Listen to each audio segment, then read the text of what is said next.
ওরে শ্যামলা বরণ গায়েরই রং, দীঘল কালো চুল, দুই নয়নের আলো যেন বেহেশতেরি ফুল।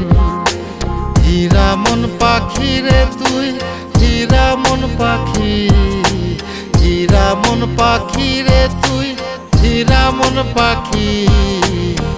তোর আশায় আশায় আমি কণ্ঠ চাইয়া থাকি, তোর আশায় আশায় আমি কণ্ঠ চাইয়া থাকি।